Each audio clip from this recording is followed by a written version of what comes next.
Buenas tardes, estamos con Hernando José Gómez, SAR, del acuerdo del TLC entre Colombia y Estados Unidos. Vamos a hacerle unas preguntas correspondientes al TLC y a las principales ventajas y desventajas que ha traído para el país. Muy buenas tardes. Muy buenas tardes. Para empezar, ¿cuáles son los principales retos y exigencias que tienen los productores colombianos frente al TLC? A ver, lo que hace el Tratado de Libre Comercio es darnos un acceso preferencial al mercado norteamericano, en el caso del TLC con Estados Unidos, o con Canadá, o con la Unión Europea, o con Corea, etc.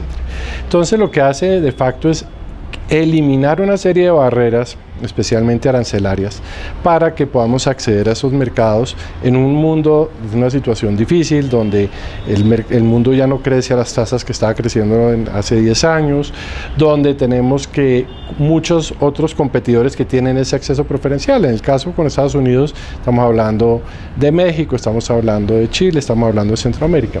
Entonces, esto lo que hace es abrir oportunidades de acceso. Por otro lado, también indudablemente implica un proceso de modernización institucional. Necesitamos modernizar nuestras instituciones sanitarias y fitosanitarias, necesitamos focalizarnos en unas normas técnicas que tengan una sólida base internacional para que podamos acceder a esos productos. Entonces, de otra manera de decirlo es, estamos pasando de una economía cerrada hacia las exigencias de una economía abierta. ¿Y por qué estamos haciendo eso? Porque es la única manera realmente de facilitar que la economía colombiana, que venía creciendo solamente el 4,5%, pueda pegar un salto y realmente empezar a crecer a tasas del 6, el 7, el 8, como hacen muchos otros países. Y la única manera de hacerlo es mediante el comercio internacional. País que no se integra a comercio internacional se condena a sí mismo pues básicamente a atrasarse cada vez más en relación con los demás países. El caso más extremo pues es Corea del Norte, para decir claramente, por ejemplo, el caso de países que se cierran en el extremo y que básicamente no tienen oportunidades de crecimiento. Entonces, eso es básicamente lo que estamos haciendo y lo que pretendemos con los tratados de libre comercio. Bueno, y hablando un poco de los aranceles, ¿cómo se puede lograr que quitando estos aranceles no se entre en un déficit fiscal en el país? No, eso no tiene problema, porque es que los aranceles hoy en día no son más del 5 o 7% del total de los ingresos fiscales de la nación. O sea, hoy en día el grueso de los ingresos fiscales de la nación son el IVA interno externo más el impuesto de renta. Entonces, el arancel lo que hace es encarecer las importaciones, pero entonces te genera un sesgo antiexportador. Me explico. En la medida en que yo tenga que pagar sobre los insumos aranceles o sobre la maquinaria y equipo aranceles, me quita competitividad en mis exportaciones porque me genera costos más elevados. Entonces, al quitar esos aranceles, lo que estoy hallando es eliminando un sesgo antiexportador y dándole competitividad internacional a mis productos. Obviamente, ese productor también tendrá que competir con los productos importados. Pues que recordemos, nosotros siempre nos hemos quejado que aquí hay muchos monopolios. ¿Cómo rompe uno los monopolios? Pues poniéndoles competencia, ¿sí? Es la única manera, ¿sí? Y eso es lo que eso también es otro de los beneficios agregados en esta parte. Y desde el punto de vista fiscal, básicamente los países, cada vez en los países que se van modernizando, los aranceles se vuelven un ingreso marginal de la nación. Ok, y hablando un poco de los productores colombianos entrando al mercado estadounidense, ¿qué le hace falta al gobierno para generar medidas proteccionistas para estos productores? A ver, lo que nosotros queremos no es generar medidas proteccionistas, sino darles un proceso de facilitarles un proceso de penetración en esos mercados.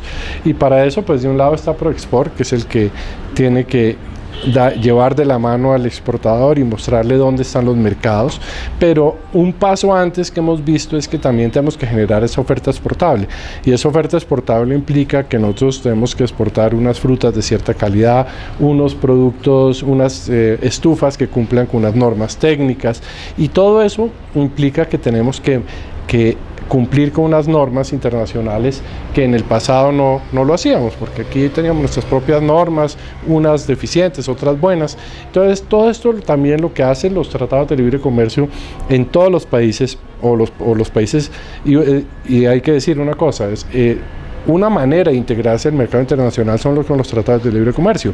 China lo hizo de otra manera, pero igual está integrado al comercio internacional. Entonces, todo esto implica unos procesos, digamos, de aprendizaje para cumplir con una normatividad internacional donde se requiere la modernización, como te decía, de nuestro sistema sanitario y fitosanitario, de nuestro subsistema nacional de calidad, etcétera, que es la única manera de integrarse exitosamente. Ok, ¿en qué estado cree que se encuentran la industria nacional para competir con los productos de Estados Unidos? Mira, nosotros desde el punto de vista industrial, en general, frente a Estados Unidos no tenemos prácticamente ningún área amenazada, digamos, porque si nos metemos en el área de industria básica, básicamente ahí, digamos, ni ganamos ni perdemos. En la parte de valor agregado, estamos hablando de confecciones, estamos hablando de productos plásticos, estamos hablando de muebles, estamos hablando de alimentos procesados, ahí es donde tenemos unas ventajas comparativas grandes, ¿sí? O sea, Estados Unidos lo que exporta es conocimiento, exporta cosas que ya con un avanzado nivel de tecnología, eso nosotros no lo producimos, somos economías muy complementarias en ese sentido. Entonces, para nosotros lo que nos sirve importar barato esos bienes intermedios, esa maquinaria de equipo, y podemos exportar estos productos. Ahora, evidentemente, se requieren procesos de preparación, de conocimiento del mercado, y eso es lo que tiene que hacer el empresario colombiano también tiene, sobre todo el mediano, el grande, que tiene más medios, puede llegar a los Estados Unidos, porque no todo el que exporta a Estados Unidos tiene que exportarle a Walmart, tiene que venderle a Walmart, se puede vender a muchos nichos de mercado, a muchas cadenas más pequeñas que existen en los Estados Unidos, y que donde hay es que buscar ese nicho de mercado que se adecua a las necesidades del exportador colombiano. Ahora, también cada exportador buscará sus mercados, habrá unos que miran Chile, otros que miran el Triángulo Norte de Centroamérica, y de acuerdo a su producto se va ajustando y a la rentabilidad que puede encontrar. Obviamente, ¿eso qué implica? Que ya al dejar de ser una economía cerrada, empiezan a ser más importantes los volúmenes que los márgenes, o sea, los márgenes se aprietan por la competencia y los volúmenes se vuelven más importantes. Entonces, evidentemente, los temas de asociatividad empresarial se vuelven cada vez más claves, porque si yo soy un productor pequeño, tengo que asociarme con otros para realmente hacer el volumen y poder llegar a los mercados.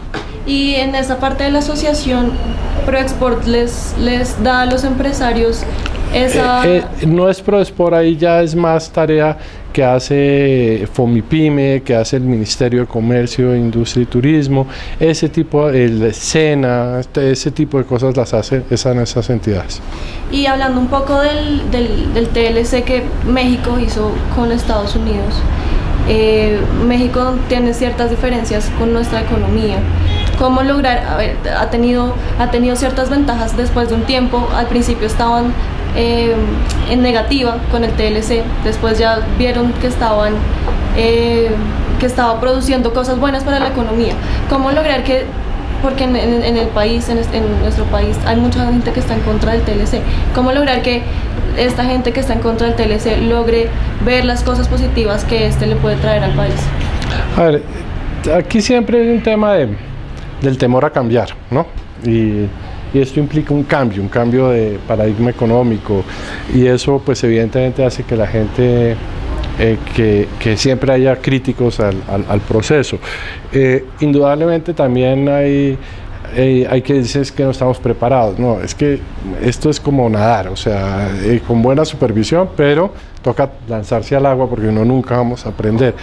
Y por eso es que estamos en un proceso de modernización de las instituciones. Se acaba de reformar reestructurar el INVIMA, se le acaba de incrementar en 50% el presupuesto al ICA, se está haciendo un gran esfuerzo con la creación del Instituto Nacional de Metrología para todo lo de pesos y medidas para poder exportar muchos productos. O sea, se está haciendo todo un esfuerzo para que realmente ponernos a tono y aprender de las experiencias de otros países, porque países como México pasaron por unos procesos, y el cambio siempre hay ganadores y hay perdedores. O sea, en ese sentido uno no puede esperar que todo el mundo lo aplauda a uno, pero lo importante es que a nivel de la suma total de la sociedad sí haya una reducción en los niveles de pobreza, haya un incremento en los niveles de empleo, haya un incremento en los niveles de ingreso. O sea, ese es el tipo de cosas que tenemos que buscar, pero si seguíamos haciendo más de lo mismo, íbamos cada vez a crecer más lentamente y nos iban a estar dejando atrás países como México, como Chile, como Centroamérica, como Perú, entre otros muchos.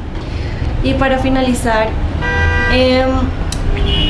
hace aproximadamente un año, menos de un año, entró en vigencia el TLC con Estados Unidos.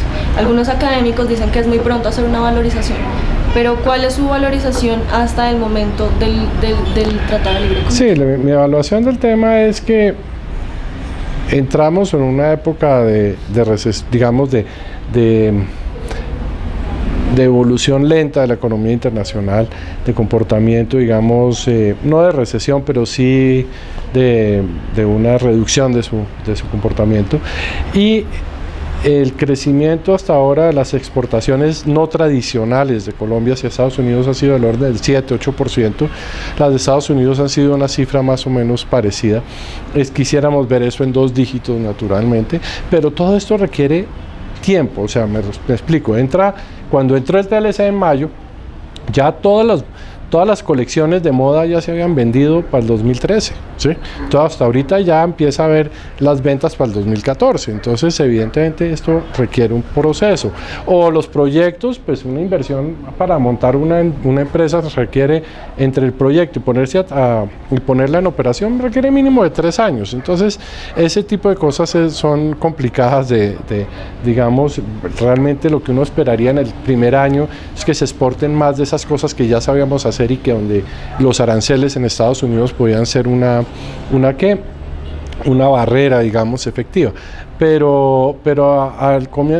Y tampoco ha ocurrido lo contrario, la avalancha de productos donde iban a acabar con toda nuestra actividad productiva o con nuestros agricultores. Eso tampoco ha sucedido. O sea que, digamos, los críticos decían, esto nos van a arrasar. No ha pasado nada de eso. Por el contrario, lo que hay es un proceso lento que inicia de especialización, una especialización que intrasectorial. Nosotros, como típica economía cerrada, producíamos de todo, ¿sí? Más aún, incluso a nivel de país, como tenemos un país tan fragmentado por las malas carreteras, la mala integración, es muy poco el comercio que hay entre Bogotá y Medellín, o entre Bogotá y Cali, o entre Cali y Barranquilla. Entonces, todo eso hace que, digamos, que tengamos que pensar en ir mejorando nuestra infraestructura para podernos conectar con el exterior. Ahora, ahí tenemos que ser claros. Por las mismas carreteras que salen las exportaciones, entran las importaciones. Uno tiene que ser consistente. Uno no puede decir, es que nos van a arrasar con las importaciones, pero no vamos a poder exportar nada porque no tenemos carreteras. No, digamos, eso tiene un impacto que va de doble vía, de lado y lado. Entonces, lo que estamos es perdiendo oportunidades y lo que necesitamos es desarrollar rápido todos estos temas de mejorar los procesos aduaneros, mejorar el tema de infraestructura, reducirle costos al sector industrial para que realmente podamos aprovechar todas estas oportunidades que hay en el mercado internacional. Listo.